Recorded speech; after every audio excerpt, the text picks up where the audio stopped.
Good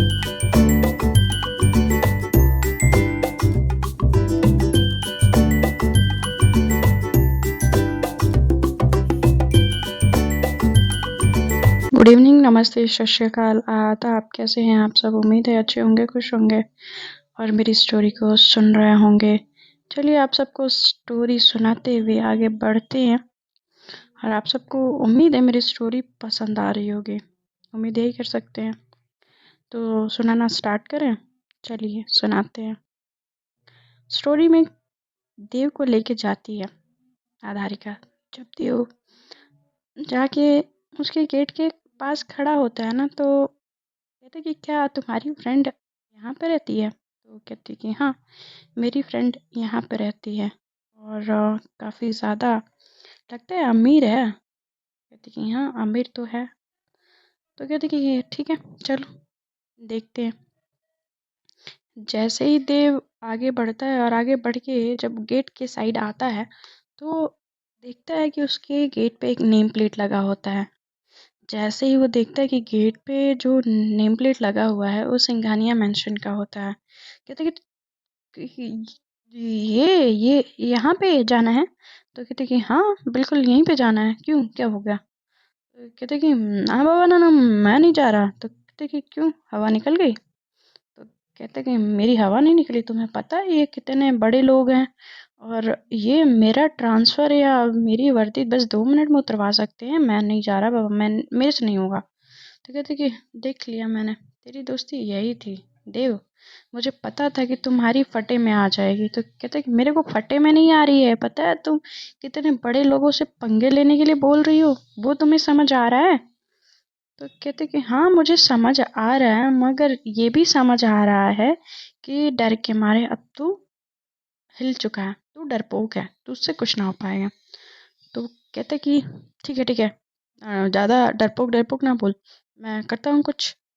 तो कहते कि वैसे तो उसको बहुत ज़्यादा डर रहा होता है। वो भाप चुकी होती है देव को देख देख के, उसको एकदम यकीन हो चुका होता है ये डर गया और अब ये कुछ नहीं करने वाला। इसकी डर के मारे तो हवा टाइट हो चुकी है। अब वो ये सोच रही होती कि अच्छा एक काम करना। तो कहते कि हाँ, क्या? तो जो रात वाली लड़की जो थी, याद है ना, तान्या, तो क्या तू उसको फ़ोन करके बोलेगा कि वो हमारी हेल्प कर दे? तो कहते कि यार, मैंने तो उसको बस एक नोट छोड़ के आया हूँ और मैंने उसको कुछ कहा भी नहीं। तो कहते तो कितना ख़राब है ना कि उसके साथ रहा बट उसको एक नोट लिख के चला आया। नंबर ले लेता। चल खैर छोड़, तेरे पास नंबर नहीं है, मेरे पास नंबर है, मैं फ़ोन करती हूँ, तू बात कर ले, ठीक है? कहते कि नहीं नहीं, मैं नहीं बात कर रहा, तू बात कर ले। तो कहते हैं कि अच्छा ठीक है, मैं ही बात करती हूँ। वो वहीं पे खड़े होके गेट के सामने ही ये सारी बातें किए जा रहे होते हैं। वहाँ के वॉचमैन होता है, उन दोनों पे उसकी नज़रें होती हैं। अब वो सोच रहा होता है कि ये दोनों यहाँ पे क्यों ऐसे भीड़ लगा के क्यों खड़े हुए हैं दोनों? यहाँ पे तो अलाउ नहीं है किसी को खड़ा होना। धीरे धीरे उनकी तरफ वो वॉचमैन आ रहा होता है। वॉचमैन अभी आ ही रहा होता है तो इधर आधारिका वो फ़ोन लगा देती है तान्या को।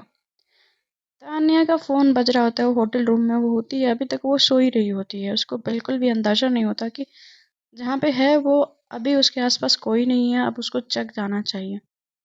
जैसे रिंग बजता है, वो फ़ोन उठाती है, कहती कि हेलो, कौन बोल रहा है? तो जैसे ही बोलती हेलो तान्या, मैं आधारिका बात कर रही हूँ। रात को जो बार में मिले थे, याद है तुम्हें? तुमको अपने दोस्त के साथ भेजा था, देव। कहते कि हाँ हाँ हाँ हाँ, याद है मुझे। हाँ बोलो आधारिका। तो कहते कि यार, तुम्हारी हेल्प चाहिए थी। तो कहते कि कैसी हेल्प? कहते कि वो तो मैं मिल के बताऊंगी, बस इतना बताओ कि तुम मेरी हेल्प करोगी या नहीं करोगी। कहते कि ठीक है, डिपेंड करता है कि कैसी हेल्प करने को बोल रही हो, तो मैं हेल्प करने के लिए तैयार हूँ, बट ऐसे कैसे मैं बोल दूँ कि हाँ ठीक है। कहते कि बस ये समझ लो कि मैं कोई नेक काम करने जा रही हूँ। उसका नेक काम तो वो तो वही जानती है, आधारिका ही जान रही होती है। तो कहती कि नेक काम है तो ठीक है, तुम कर लो। अब जैसे ही वॉचमैन उनके पास आके खड़ा होता है, कहते कि तुम दोनों यहाँ पे भीड़ लगा के क्यों खड़े हो और कोई काम है या तुम लोग ऐसे ही? तक देव थोड़ा कड़क आवाज में कहता कि हाँ बिल्कुल काम है, हमें अंदर जाना है, हमारा अपॉइंटमेंट है। ऐसे बोलते हुए जब अधारिका देखती है उसके तरफ, देव की तरफ की अपॉइंटमेंट है, ये कोई हॉस्पिटल या कोई देवी देवता का घर तो है नहीं कि जिस पे तुम अपॉइंटमेंट ले रहे हो। वो अपनी नज़रों से ही उसको समझा देती है। फिर देव एक आंख को मारते हुए कहते कि रिलैक्स। अब वो अंदर जाने के लिए कहते ठीक है, तो तुम लोग यहाँ बाहर क्यों खड़े हो, अंदर जाओ। वो कहते कि हाँ ठीक है, जा रहे हैं।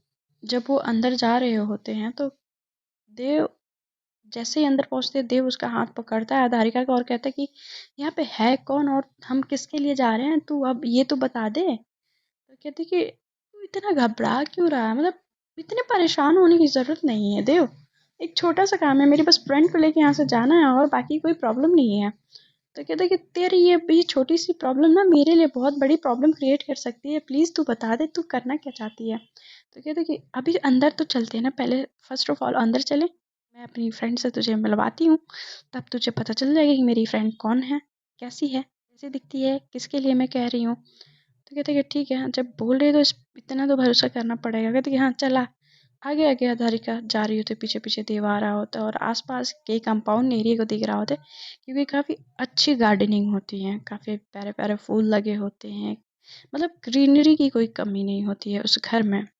और इस तरीके से जब जा रहा होता है देव, तो कहते कि वैसे घर तो काफ़ी ज़्यादा शानदार है, और वैसे भी ये सिंघानिया मेंशन है तो ऑब्वियसली ना इन लोगों के पास इतने पैसे हैं कि ये मेंटेनेंस तो होना ही चाहिए।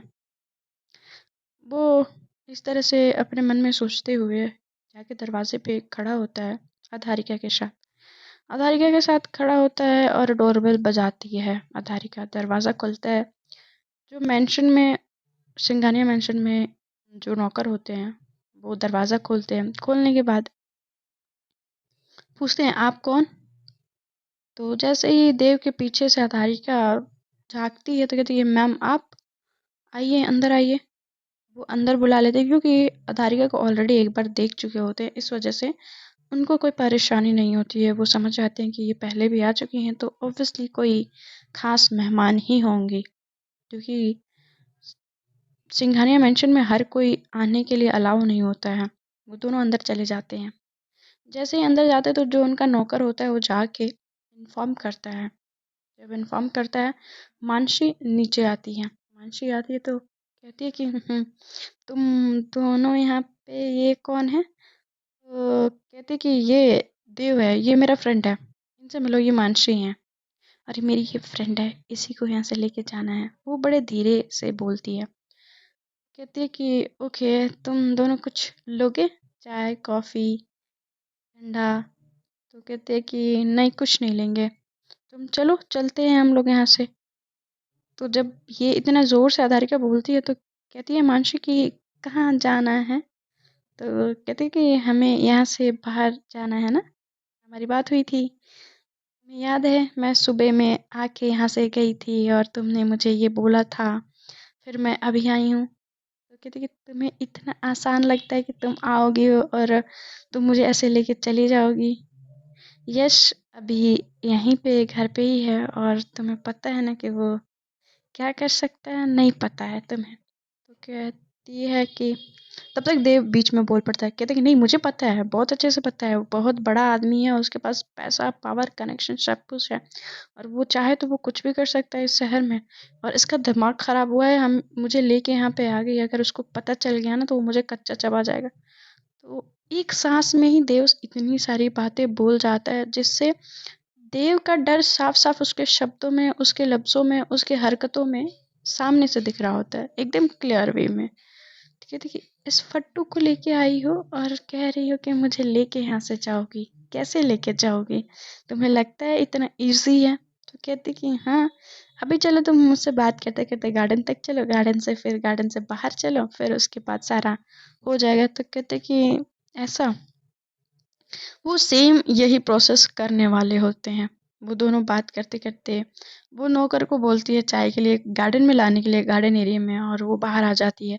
जैसे ही बाहर आती है, आदित्य, सॉरी, जय अरे यार, सॉरी सॉरी सॉरी सॉरी। देव, आधारिका दोनों गेट की तरफ भागते हैं। भागते हुए जब वॉचमैन देखते कि ये क्यों भाग रहे हैं, क्योंकि ऑलरेडी जो गार्डन एरिया से जो कंपाउंड होता है वो काफ़ी ऊपर का नहीं होता है, जो वॉल होता है वो बड़ा नहीं होता है। उसको उन लोगों ने हेल्प करके मानसी को दूसरे तरफ पहुंचा दिया होता है। जब वो दूसरी तरफ पहुंच चुकी होती है तो बस वो इस बात का ध्यान रखती है कि उसको चोट ना लगे। वो कंपाउंड से उसको फना चुके होते हैं और ये दोनों गार्डन एरिया से भाग रहे होते हैं। तो वॉचमैन कहते हैं कि आप दोनों ऐसे भाग क्यों रहे हो? तो कहते हैं, एजेंसी एजेंसी है, बहुत जल्दी जल्दी गेट खोलो गेट खोलो। वो गेट से बाहर हो जाते हैं और अपनी गाड़ी में बैठते हैं और मानसी को भी गाड़ी में बैठाते हैं। और वहां से वो गाड़ी बहुत ज़्यादा तेज स्पीड में निकलती है। और जब ये स्पीड में निकलती है, थोड़ी देर में यश आता है और पूछता है कि मानसी कहाँ है। मानसी, अभी तो मैम आई थी और उन्होंने बोला था कि वो गार्डन एरिया में जा रही हैं वहीं पे चाय लाने के लिए। तो तुम लोग वहाँ पे कोई है या नहीं है सिक्योरिटी के नाम पे? तो वो कहते हैं कि नहीं, वहाँ पे तो कोई नहीं है। वो समझ जाता है, वो जल्दी से भागते हुए गार्डन एरिया में आता है। वहाँ पे तीनों ही नहीं होते हैं। तीनों ही नहीं होते तो कहते हैं कि व्हाट द हेल, ये क्या था? वो अपना जल्दी से फ़ोन निकालता है और देखता है वो पीछे के वीडियोस, जो सीसीटीवी फुटेज होता है पीछे का, देखता है तो वही सुबह वाली लड़की और एक और साथ में लड़का लेके आई होती है। और ये सारी चीज़ें जब वो देखता है तो उसका दिमाग खराब हो जाता है। कहता है कि तुमने ये सही नहीं किया, मुझे थोड़ा सा भी वक्त नहीं लगेगा तुम्हारे बारे में पता कराने में, मिस। ठीक है, आपने ये जो भी किया मैं उसकी भरपाई बिल्कुल करूँगा और सूद समेत तुमसे वापस लूँगा। फिर जैसे वो बोला होता है उसके बारे में पता लगाने के लिए उसका फ़ोन उसी वक्त आता है। जैसे ही फ़ोन आता है कुछ ही घंटों में उसका पूरा डिटेल, आधारिका का पूरा डिटेल ए टू जेड जो डिटेल होता है वो सब निकाल के लाके उसके सामने रख दिया होता है। कहता है कि सर, मैंने आपको व्हाट्सएप कर दिया है, आप प्लीज़ एक बार चेक कर लें, सारा डिटेल है उसमें, वो लड़की क्या करती है, कहाँ से है, उसके फैमिली में कौन कौन है, सब कुछ, ए टू जेड सब कुछ। वो जब देखता है तो उसका नाम पड़ता है आधारिका। आधारिका, उसके बाद से उसके फादर का नाम और बहुत सारी चीज़ें जो इन्फॉर्मेशन उसमें लिखी होती हैं, ये सारी देख के कहते हैं कि नाइस, वेरी नाइस। मुझे यकीन नहीं होता कि एक बित्ती सी लड़की मेरे पूरे इतनी सिक्योरिटी भरे घर से मेरी वाइफ को लेके चले गए और किसी को ना किसी ने देखा ना किसी ने रोका। ये कैसे हो सकता है? मैं तुम सबको छोड़ूंगा नहीं। वो तुरंत अपनी गाड़ी निकालता है और निकालने के बाद बाहर की तरफ गाड़ी का रुख मोड़ता है।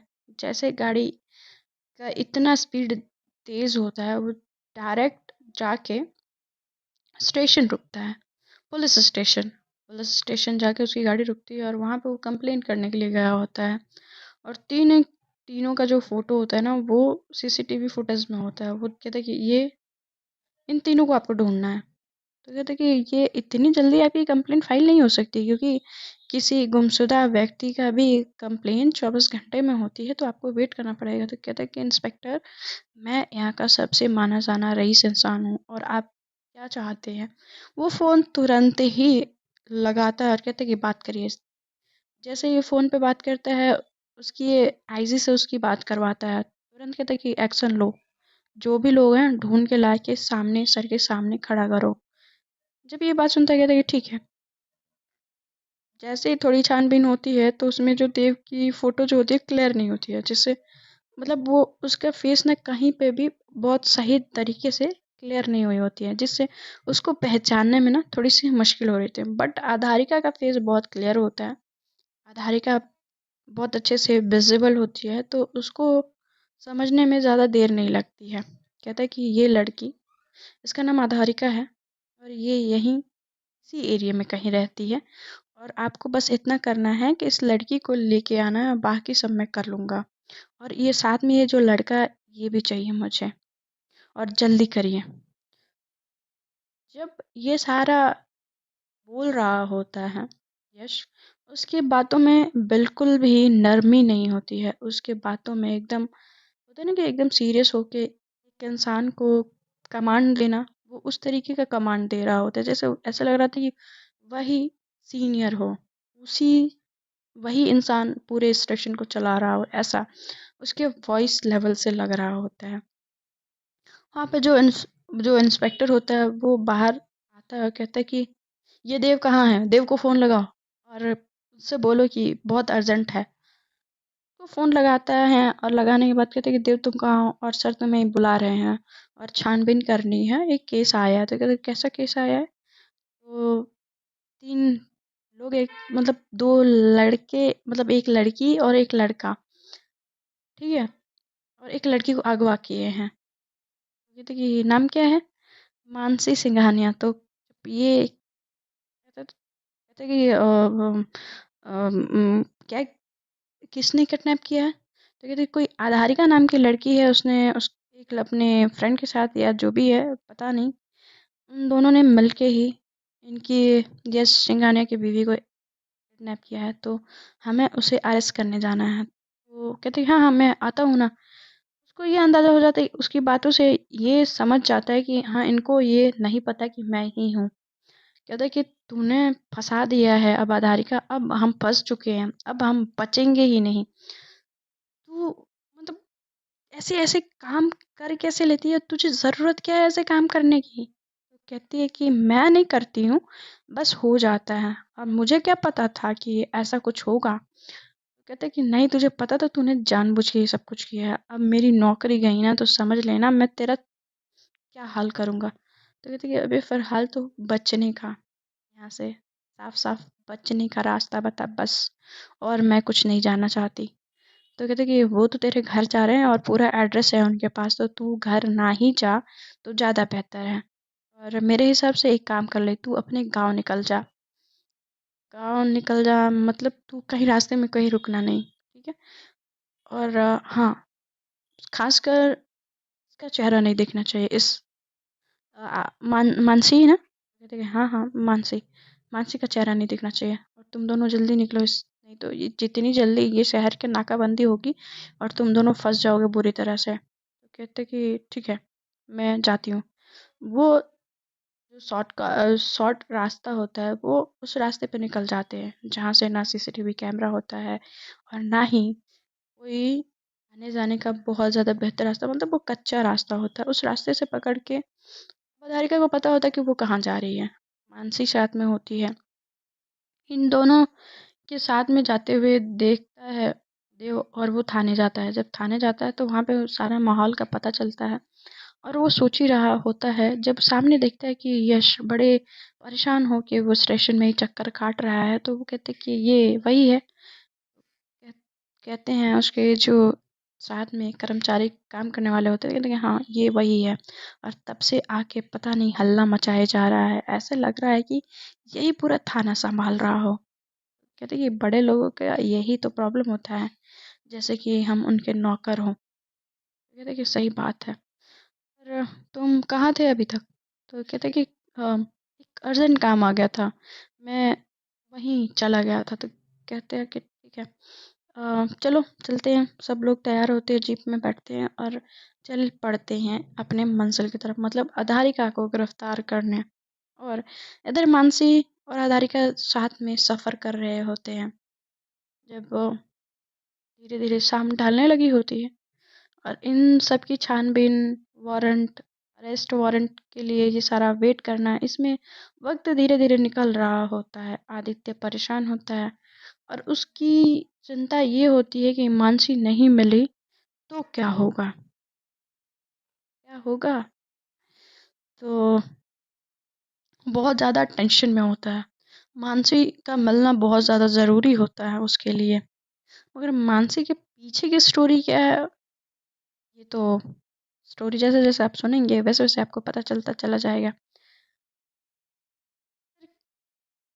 इन दोनों के बीच में इतनी शांति होती है, धारिका और मानसी के बीच में, मतलब राधा के बीच में। कहते कि मुझे एक बात नहीं समझ आई राधा, कि तुम गांव से यहाँ शहर तक कैसे पहुंची, और ये सारी चीज़ें कैसे हुई? क्योंकि 1 साल पहले मेरी बात हुई थी कनिका से, तो उसने बोला था कि तुम्हें तुम्हारे घर पहुंचा दिया गया है, तो फिर ये सब कैसे हुआ? वो कहती कि मुझे पता है कि उनको मुझसे बहुत कुछ पूछना होगा, बहुत कुछ जानना चाहती होगी। तुम्हारे दिमाग में बहुत सारे ऐसे सवाल होंगे जिनका जवाब सिर्फ मैं ही दे सकती हूँ। तो इधर साइड में गाड़ी रोक लो।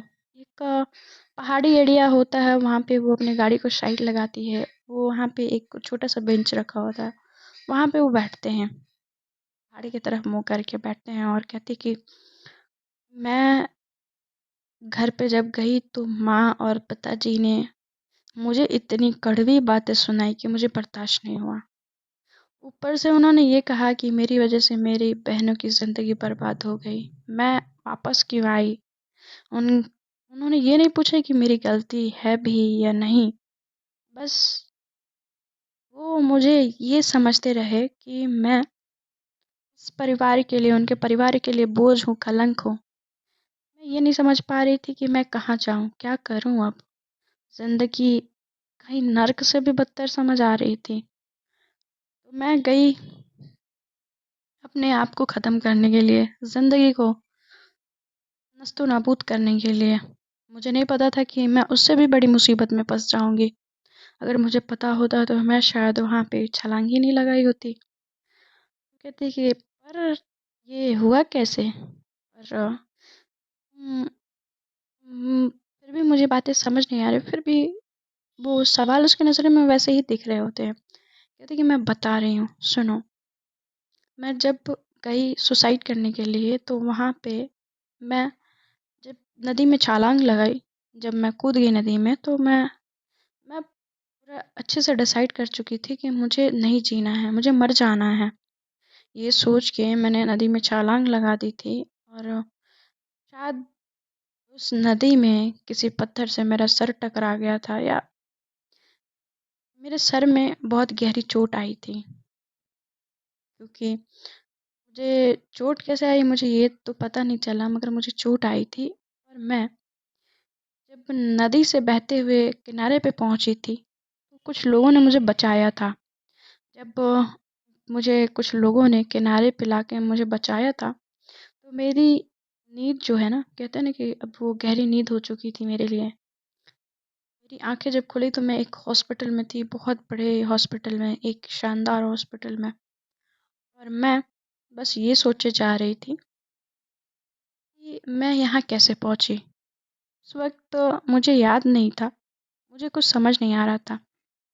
एक बड़ा ही हैंडसम सा इंसान मेरे सामने खड़ा था और वो मुझे अपनी पत्नी बता रहा था।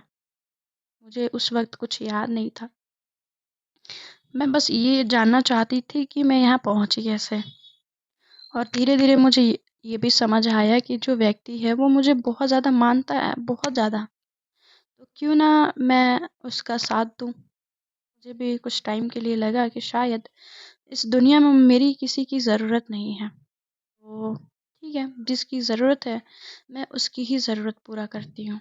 ये सोच के मैंने अपनी किस्मत अपना ली थी और उस वक़्त तक मुझे नहीं पता था, उसने जो भी बोला मैं उसको सच मानती गई और उसको जीतती गई। धीरे-धीरे जैसे-जैसे वक़्त बीतने लगा, जैसे-जैसे वक़्त बीत रहा होता था, वैसे-वैसे मुझे एक नया रूप यश का दिखता, नई दुनिया दिखती।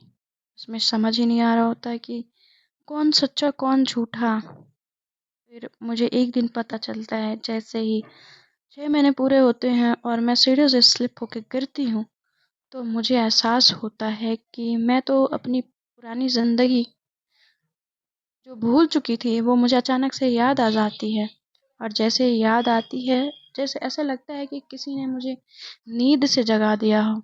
मैं ये सोच में थी कि मैं इतने दिनों तक उस इंसान को ऐसा सोच रही थी, वो मुझे जैसे ही मेरी याददाश्त आई, मेरे सामने एक और कहानी लेके खड़ा हो गया कि वो उसकी वाइफ़ है और वो मेरा पति। मुझे इस बात पे विश्वास कैसे होता, क्योंकि उस वक्त अब मुझे सब कुछ याद आ चुका था, क्योंकि वो मेरा पति नहीं था। और धीरे धीरे उसकी बातें भी उसको अपने ज़िंदगी में अभी तक उसने मुझे क्यों रखा था, मुझे बस इतना नहीं समझ आया। मगर मुझे बस इतना तो पता था कि वो ज़रूर उसके दिमाग में कुछ बड़ा चल रहा था, पर क्या, मुझे नहीं पता। और धीरे-धीरे ऐसे करके 7-8 महीने बीत गए और फिर मैंने उसको बोलने की कोशिश की कि मुझे सब कुछ याद आ गया, मैं उसकी पत्नी नहीं हूँ। फिर मैंने उसके कमरे में देखा कि उसके कमरे में मेरे शक्ल के बहुत सारी फ़ोटोज़ लगी हुई हैं। बहुत सारी फ़ोटोज़ थी। कहीं न कहीं मैं भूल गई थी कि ये मेरा पति नहीं है और मेरी उसके साथ कोई संबंध नहीं है। मैं इस चीज़ को भूलते जा रही थी धीरे-धीरे। मुझे एहसास तब हुआ जब उसने एक दिन मुझसे बोला कि उसकी वाइफ़ से वो बहुत ज़्यादा प्यार करता था। मगर मैंने दूसरे दिन ही देखा उसकी वाइफ़ की फ़ोटो थी और उसको बहुत बेदर्दी से वो तोड़े जा रहा था। उसका बिहेवियर कभी अच्छा कभी बुरा था। हर वक़्त वो हमेशा आता और कहता कि तुम्हें ऐसे चलना है, तुम्हें ऐसे बात करना है। वो हमेशा मुझे चीज़ों को बस सिखाता था कि हाँ, मानसी ऐसे करती थी, मानसी वैसे करती थी, मानसी ऐसे नहीं चलती थी। बस ये समझना चाहती थी कि अगर मानसी जब उसकी पत्नी नहीं थी, मर चुकी थी या जो भी थी, या उसने उसकी पत्नी के साथ क्या किया, किसी को भी पता नहीं था। कहाँ गई मानसी? और वो हमेशा मुझे मानसी बनाने पे तुला हुआ था। जबकि उसको पता था कि मैं मानसी नहीं हूँ, फिर भी वो जब भी पार्टी में लेके जाता या किसी से मिलवाता तो मुझे मानसी ही कह के बुलाता। और वहाँ पे मुझे उस पे डाउट होना स्टार्ट हुआ और धीरे-धीरे मुझे एहसास होने लगा कि इस इंसान में कुछ तो गड़बड़ है, जबकि उसको पता है कि मैं मानसी नहीं हूँ, फिर भी ये मुझे लोगों के सामने मानसी ही बना के रख रहा है। और फिर मुझे एक दिन पता चला कि उसने अपनी पत्नी का खुद खून किया है। मानसी को उसने खुद जान से मार दिया है। कहती ये व्हाट? तो कहते कि हाँ, वो खूनी है।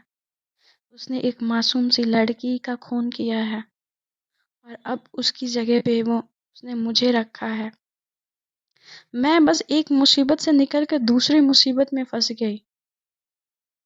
और जब स्टार्टिंग के वक़्त में मुझे ये लग रहा था कि ये इंसान मेरा ध्यान रख रहा है, मेरा इलाज करा रहा है और मुझे मेरी खुशियों का ध्यान रख रहा है, तो मुझे लगा कि शायद मेरी ज़िंदगी में जो दुःख थे, जो दुःख के बादल थे, अब वो छँट गए हैं।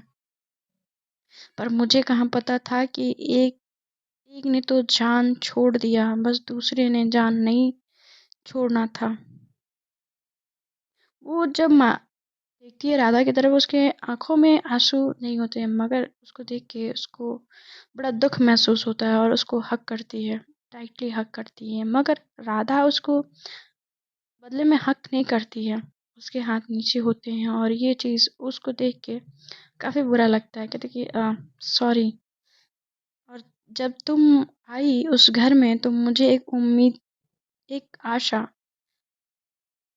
मेरे मन में जगी कि कोई तो है जो मुझे यहाँ से बचा के लेके जाएगा और मेरी ज़िंदगी फिर से एक बार नॉर्मल हो पाएगी। शायद इस बार मेरी जान बच जाए। मैं इस बार अपना जान देना ही नहीं चाहती थी, क्योंकि एक बार ज़िंदगी से जब मैंने मुँह मोड़ा था, ज़िंदगी ने मुझे यहाँ लाके छोड़ दिया।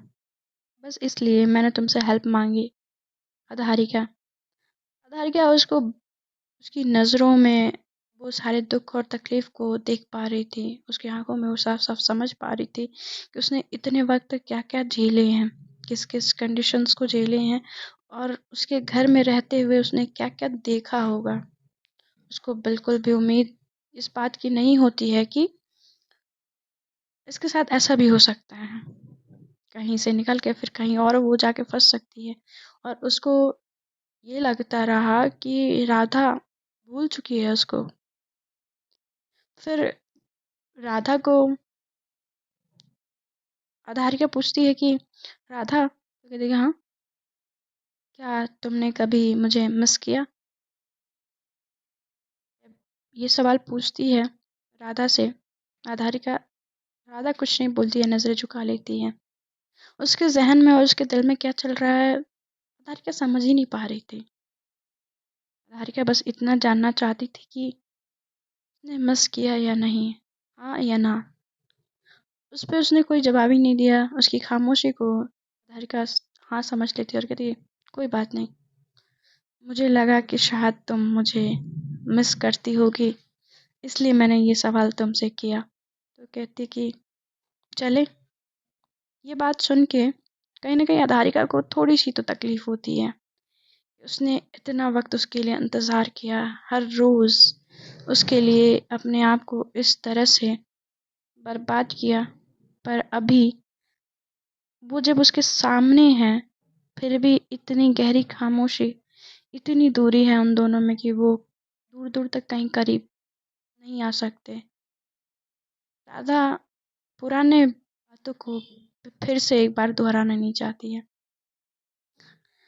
भले राधा उसको पसंद करती हो, मगर उसके दिमाग में ये होता है कि यश उसको छोड़ेगा नहीं, और उसकी वजह से कहीं आधारिका को कुछ हो गया तो आधारिका ही जो है, जो आधारिका के लिए ही वो इतने वक्त से जी रही थी।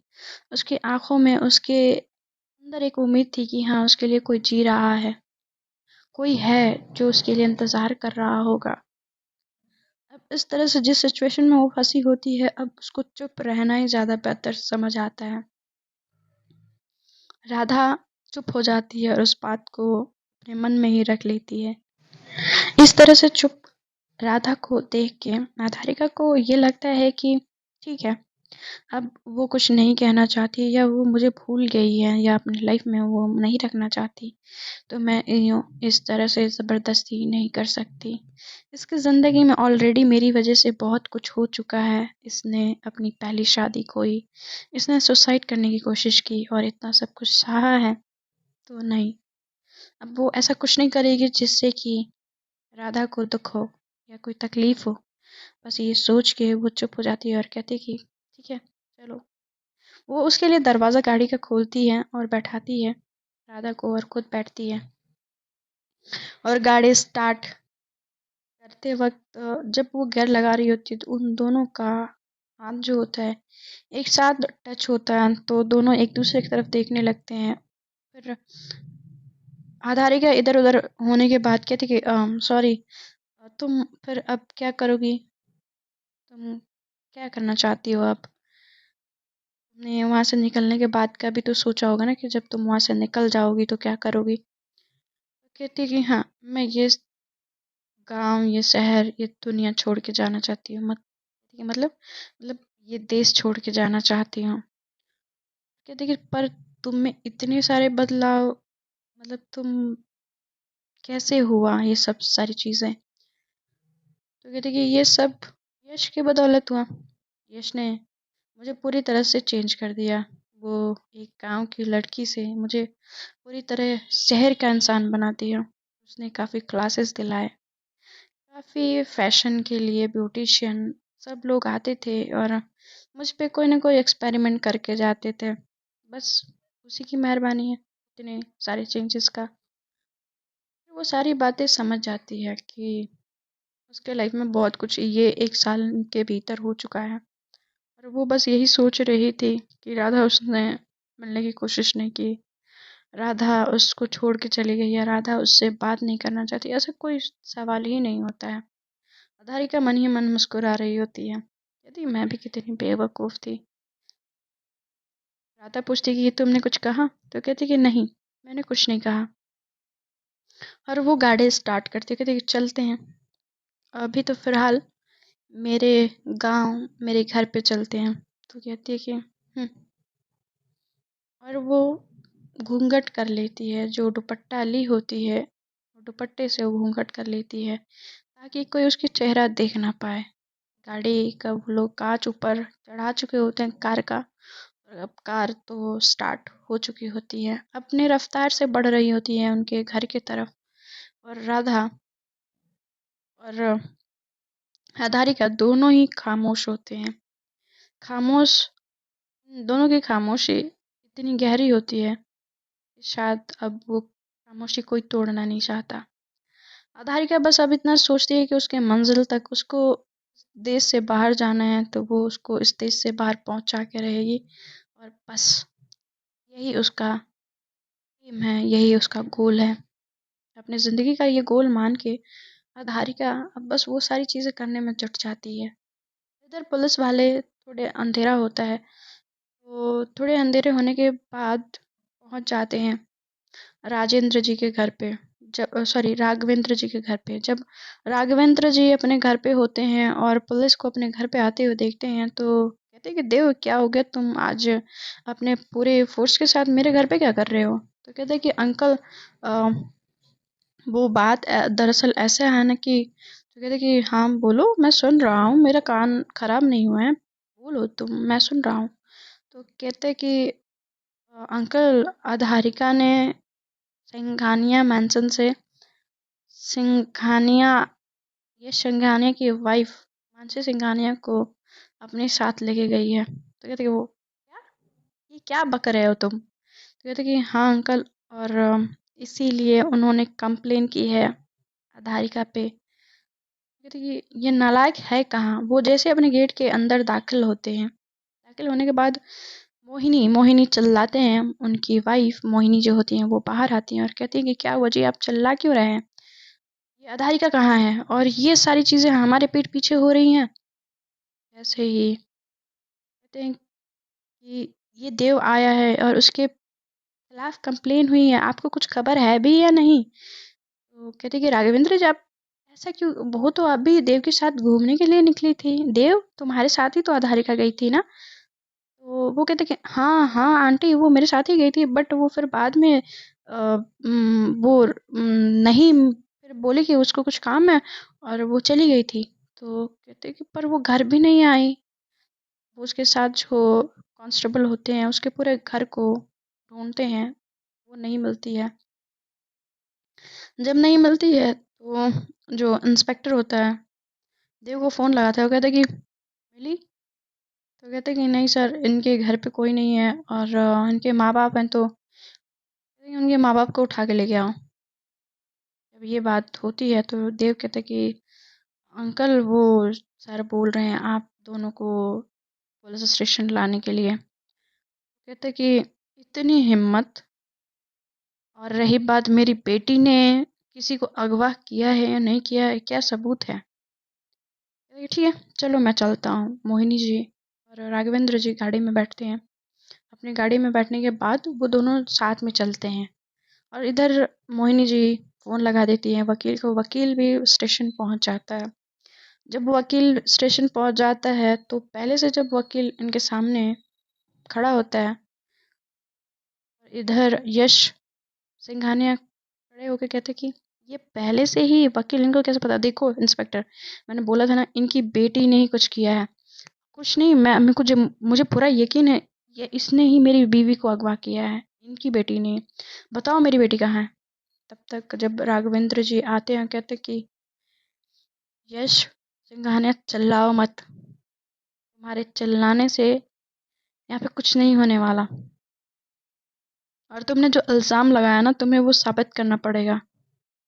भले ही तुम इस शहर के बहुत बड़े बिजनेसमैन हो, बट मैं भी कोई ऐरा गैरा नहीं।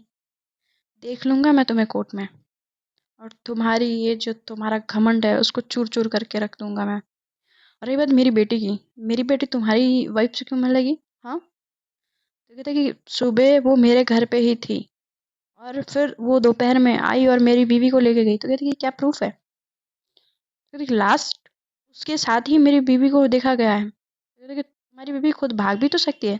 तो कहते कि कुछ भी मत बोलिए मिस्टर राघवेंद्र, अगर मैं अपने पे आ गया ना तो आपकी बेटी की ज़िंदगी बर्बाद हो जाएगी। आप मुझे ऐसा वैसा मत समझिएगा। दोनों गुस्से से एक दूसरे का कॉलर पकड़ लेते हैं। तो फिर गाइस हम कल सुनेंगे स्टोरी, और बने रहिए हमारे साथ और सुनते रहिए हमारी स्टोरी को। Bye bye, take care and good night. हाँ, शेयर सब्सक्राइब करना ना भूलें, ठीक है। तो टेक केयर, मिलते हैं नेक्स्ट स्टोरी में।